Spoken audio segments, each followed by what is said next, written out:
paciente com TDAH, ele olha isso daqui, ele começa a ler um livro e aí logo depois ele sai daquele livro, vai tomar um café, liga pra não sei quem, fala no WhatsApp, vai no TikTok. Quando vê, passa horas e ele volta a fazer a tarefa porque ele lembrou que tinha que fazer a tarefa. De transtorno do neurodesenvolvimento. Transtorno do neurodesenvolvimento significa o quê? Que o paciente com TDAH, ele tem um desenvolvimento cerebral diferente de um paciente sem TDAH. Posso fazer outro aqui? Claro. Posso fazer outro aqui? Uma das... Imagina que assim, ó. Isso aqui vai ser bacana, cara. Imagina que você tem um cérebro aqui, tá? Isso aqui é um cérebro, tá? Aqui, no caso, estariam os seus olhos. Um balão de... aqui estariam os seus olhos. Meio feio o cérebro, mas vocês entenderam. Dá pra pegar aí, diretor? Dá? Então aqui você tem o cérebro. Diretor. Como é que... Não dá pra dar muita moral. O estagiário, tá pegando aí o negócio? Tá bonitinho. Tá legal.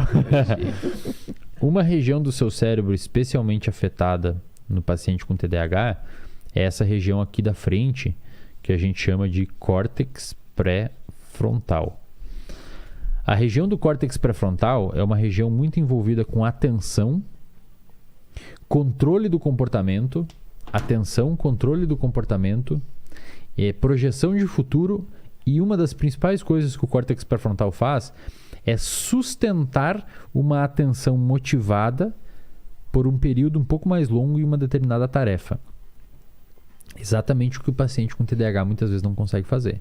Ou seja, o paciente com TDAH, ele olha isso daqui, ele começa a ler um livro e aí logo depois ele sai daquele livro, vai tomar um café, liga pra não sei quem, fala no WhatsApp, vai no TikTok. Quando vê, passa horas e ele volta a fazer a tarefa porque ele lembrou que tinha que fazer a tarefa. Então pensa assim comigo. O paciente com TDAH, ele tem... Primeiro, não é que ele tem necessariamente pouca atenção. Ele tem muita atenção em muitas coisas. Então, se o paciente TDAH está aqui falando com nós e bate uma porta, passa um carro, dá um barulho lá fora, ele joga a atenção para lá. É quase como se o sistema atencional dele ou o sistema gerenciador de atenção dele estivesse furado. E em vez de bloquear coisas paralelas, ele pega essas coisas paralelas. Vaza. Então, poderia dizer até que ele tem muita atenção e não pouca atenção. Exato. Ele tem uma dificuldade de canalizar a atenção para um lugar. Por quê? Essa canalização da atenção para um lugar, ela depende de um pouquinho de motivação. Então você tem que sustentar minimamente a motivação numa tarefa para você conseguir não deixar a sua atenção fugir. Então imagina que você começa a ler um livro. E aí acontece alguma coisa, o seu celular brilhou ou vibrou, e você está lendo o livro. Cara, para você não sair daqui e ver o que aconteceu, você tem que ter um pouquinho de motivação para olhar e ficar lendo o livro. Isso quem faz é o córtex pré-frontal. Por quê? Volta aqui, diretor, para mim aqui. Porque você tem um núcleo aqui, ó, chamado de uma área aqui chamada de área tegmentar ventral. Essa área tegmentar ventral, dela saem neurônios produtores do neurotransmissor que a gente chama de dopamina. Tá. E esses neurônios ascendem até o seu córtex pré-frontal. Cara, eu nunca vi isso aqui sendo falado na internet brasileira, cara. Vai ficar bem legal, a galera vai curtir. Exclusivo. Ó, esses neurônios saem, eles saem para o córtex pré-frontal, da área tegmentar ventral, e também vão em direção a uma outra região do seu cérebro, chamada de núcleo accumbens. Núcleo accumbens. O núcleo accumbens é também denominado de sistema de recompensa. Então, os seus neurônios produtores de dopamina, eles saem da área tegmentar ventral e vão tanto para o córtex pré-frontal quanto para o núcleo accumbens. O córtex pré-frontal gerencia atenção sustentada, atraso de recompensa, é uma área mais racional, é uma área envolvida com controle de estímulos, é uma área de planejamento, projeção de futuro. Cenários possíveis. Tipo, eu vou ter que ler esse livro porque eu tenho prova. Ah, tá. Tenho que fazer isso aqui, senão eu vou me fuder na prova e tal. Tá. Isso daqui é o que a gente chama de sistema de recompensa. Tá. Então, quando você vai comer um chocolate, vai fumar um cigarro, vai beber álcool, vai ver pornografia, são esses neurônios aqui que se ligam e jogam dopamina aqui para você fazer esse comportamento. O paciente com TDAH, cara, ele tem, digamos que isso daqui, ó, de dopamina no córtex pré-frontal. Isso daqui é menos dopamina do que uma pessoa normal. Aqui é hipotético, tá? Eu só estou ilustrando hipoteticamente. O paciente com TDAH, ele tem menos dopamina no córtex pré-frontal. Então, o TDAH,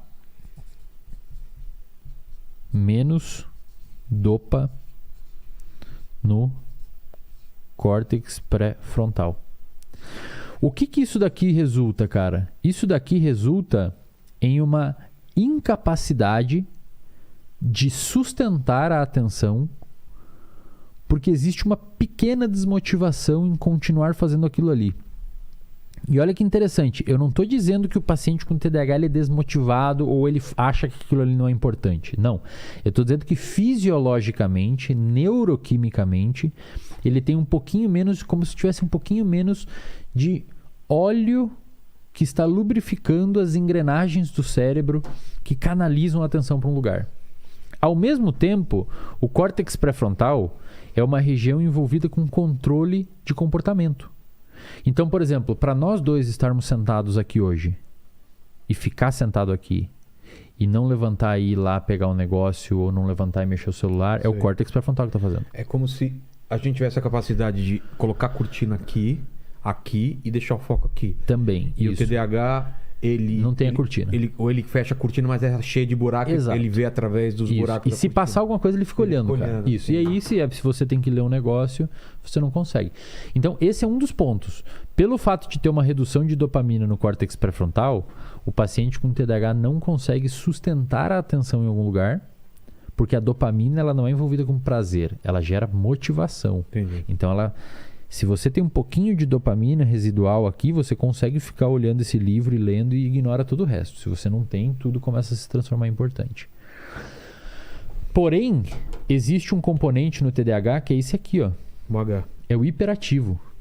Não é todo o TDAH que é hiperativo, mas não é todo o paciente com déficit de atenção que tem o componente de hiperatividade. Tem uns que tem só TDA, só a desatenção, e tem uns que tem o H, são hiperativos também. Por que o sujeito é hiperativo? Pela mesma razão. Pelo fato de ter pouca dopamina na região que controla o comportamento e inibe o comportamento, o paciente não consegue ficar muito quieto. Entendi. É mais ou menos como se o córtex pré-frontal fosse o freio do cérebro e o paciente com TDAH tem o freio não funcionando muito bem. Ou seja, ele não consegue ficar sentado. Então ele senta aqui, ele tem que levantar daqui 10 minutos e ir para um lugar. Ou ele senta estudar e ele levanta e faz outra coisa. Como o Paquito agora que tem TDAH e ficou 200 horas no papel enquanto a gente tá conversando e esqueceu de trocar a câmera. Isso. Não é? É verdade. É isso Peço perdão. Tá. Aí. Ó, a gente deu um toque. O TDAH aqui. Você viu que eu virei pra cá na hora que você cortou pra mim, eu já ia falar, corta a câmera pra ele, cara. Ó, eu vou... Fica atento aí, cara, que eu vou precisar agora de você. Vamos testar aí, vamos ver se eles merecem aumento. Se ele tá ligado. Eu posso fazer isso aqui, cara? Posso usar aqui? Mas é pra isso, cara. Legal, é show. Quando você pega um paciente com um medicamento, bota aqui no papel. Ó, quando você pega um paciente com TDAH que toma um medicamento para TDAH, como por exemplo Venvance, Ritalina, medicamentos que são prescritos para pacientes com TDAH, você pega isso daqui, ó, e você faz isso. Ó. Você aumenta a dopamina? Você aumenta a dopamina. Aí você vai falar, pô, Wesley, mas cocaína também aumenta a dopamina, cara. Pois é, mas cocaína aumenta aqui. Ah, tá. Não é o interessante. Ele aumenta aqui. Precisa aqui no córtex pré-frontal. E aí você tem uma estrutura medicamentosa e uma farmacocinética do medicamento que faz ele liberar aqui. E faz ele liberar especialmente aqui e por um tempo específico aqui. Então, o Venvance, por exemplo, o efeito às vezes dura 10 horas. Então, é um medicamento que ele fica agindo e sendo liberado durante o dia para manter quase como se fosse uma mangueira de jardim vazando dopamina ali o dia inteiro. A Ritalina, às vezes, é um pouco mais, e depende do perfil do paciente. Tá? Mas pensa assim, ó, volta aqui pra mim, Paquito. Aqui no papel. Adorei, cara. O que é? Eu tenho que ajudar aqui, cara. Vai que ele tá olhando lá no negócio. Se o cara demora 2 anos pra mudar. Você tem 2 tipos de disparos dos neurônios dopaminérgicos no seu cérebro. Você tem um disparo que a gente chama de tônico Então esse aqui é o tônico. Ou seja, os seus neurônios produtores de dopamina ficam liberando dopamina o dia inteiro no seu cérebro. E você tem os disparos fásicos, que são assim. Então, os neurônios produtores de dopamina liberam vários picos de dopamina e picos de dopamina. Pacientes com TDAH, eles têm uma redução digamos que o tônico numa pessoa seja esse normal, o paciente com TDAH ele é um pouquinho mais para baixo. Tá. Essa redução do disparo tônico faz com que o córtex pré-frontal do paciente com TDAH tenha uma diminuição dessa dopamina e que impossibilita com que ele tenha essa motivação, essa mínima motivação para executar as tarefas.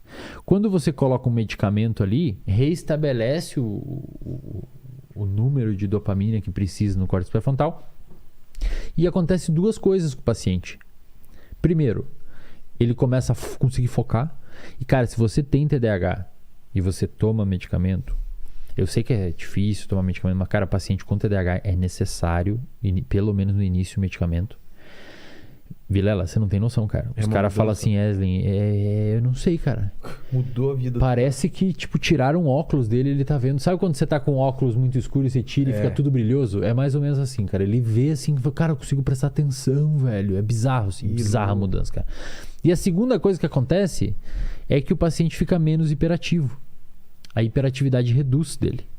Por quê? Porque como você reestabeleceu o número de moléculas e o córtex pré-frontal ele é responsável por inibir o seu comportamento, o paciente consegue frear. Então, em vez dele precisar levantar toda hora aqui, ir para lá e para cá e voltar, ele consegue ficar sentadinho. Entendi. Sem ficar numa bateção toda hora ou ficar levantando e tal. Olha que louco, cara. O córtex, os medicamentos para TDAH, eles são estimulantes. Venvance, cara, é um derivado de uma anfetamina. Pô. Da droga, da metanfetamina. Só que quando um paciente com TDAH toma, ele fica calmo. Olha que louco, ele toma um estimulante e ele acalma. Mais e mais fica igual a menos. Não, porque... Não necessariamente. Por quê? Porque a região do cérebro dele que está pouco funcional é a região que freia o comportamento dele, que gera calma, que é o córtex pré-frontal. Você deixa ele mais funcional, então... É como se você botasse óleo no freio do carro. Tá. O freio do carro está funcionando melhor agora. Então o cara toma um psicoestimulante, ele acalma. Corta aqui para mim, diretor, no papel. O que acontece quando o cara que está aí na faculdade ou no mercado financeiro e que quer tomar Ritalina e Venvance para dar uma performance? O cérebro dele já é assim. E aí ele faz assim, ó. E qual é o resultado prático disso? Ele coloca assim, ó. Aí ele enche de dopamina o córtex pré-frontal dele. E o resultado prático disso é que o cara vira um pincher. É uma tremedeira, ansiedade, e aí não dorme, e aí toma café pra caralho e fica ansioso. Por quê? Porque você já tem dopamina suficiente no seu córtex pré-frontal, você não precisa mais. Mas o cara que quer virar à noite e toma café, Coca-Cola ou energético, né? Não, mas daí a cafeína, de uma maneira geral, eles funcionam por outro mecanismo. Por outro mecanismo. Aí seria totalmente uma aula diferente. Tá. Mas pensa assim... aí penso... Tá, ok, então esse é um ponto.